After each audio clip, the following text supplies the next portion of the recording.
Dans le grand royaume de Zembala, un devin respecté fit une prédiction troublante au roi Kibasa. Un enfant naîtra sous la pleine lune et portera un destin puissant. Mais attention, ô grand roi, car cet enfant causera la chute de votre lignée. Le roi, alarmé, ordonna à ses gardes de surveiller toutes les naissances du palais et du village.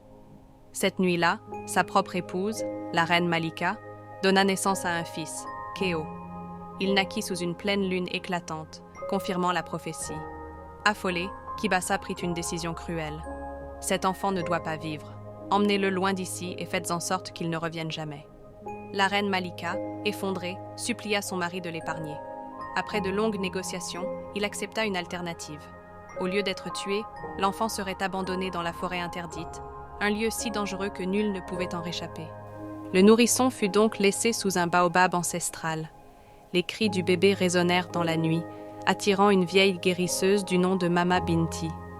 C'était une femme sage, rejetée par la société car on la disait sorcière. En découvrant l'enfant, elle sentit une force mystérieuse en lui et décida de l'élever en secret. « Le destin des rois ne se détruit pas si facilement », murmura-t-elle en berçant le bébé.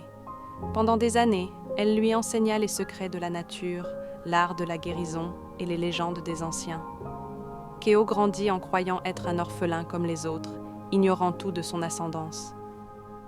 Pendant ce temps, le royaume sombrait peu à peu dans la tyrannie. Le roi Kibasa, hanté par la prophétie, devint méfiant et cruel. Il craignait qu'un ennemi secret ne vienne lui ravir son trône. Il imposa des taxes écrasantes, pilla son propre peuple et exécuta ceux qui osèrent protester. Les villageois commencèrent à murmurer « Un jour, un juste viendra nous libérer ». Mais nul ne savait d'où viendrait ce sauveur. À ses 18 ans, Keo devint un jeune homme fort et intelligent. Il rêvait de découvrir le monde au-delà de la forêt. Un jour, il sauva un vieil homme attaqué par des bandits. L'homme, reconnaissant, lui offrit une amulette ornée d'un symbole royal. « Mon fils, cette amulette ne t'appartient pas par hasard, » dit Mama Binti ce soir-là. Elle lui révéla enfin la vérité, il était le fils du roi. Keo fut bouleversé. « Si mon propre père m'a abandonné, alors je ne veux rien de lui. » Mais au fond de lui, une flamme venait de s'allumer. Il savait qu'il ne pouvait pas ignorer son destin. Après des semaines d'hésitation, Keo décida de retourner à Zembala. Il entra dans le village sous les habits d'un simple guerrier errant. Il vit la misère, les regards apeurés, les pleurs des enfants affamés. Il comprit alors. Ce royaume ne mérite pas un tyran. Il mérite un roi digne de ce nom. Keo se lia à un groupe de résistants, mené par une femme courageuse, Zina, qui rêvait de renverser le roi. Ensemble, ils fomentèrent un soulèvement, la révolte contre le tyran. Un jour, alors que le roi organisait une fête somptueuse dans son palais, les rebelles passèrent à l'action. Keo se présenta devant le roi, dévoilant son amulette. « Père, me reconnais-tu » Le roi recula, le visage blême.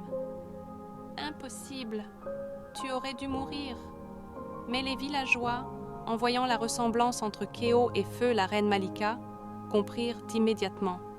« Il est l'héritier légitime !» s'écrièrent-ils. La révolte éclata, et après un combat acharné, le roi fut capturé. Le peuple voulait la mort de Kibasa, mais Keo, malgré tout ce qu'il avait souffert, refusa de verser le sang. Un bon roi ne se venge pas, un bon roi rend justice. Il exila son père et prit le trône. Sous son règne, Zembala retrouva prospérité et paix.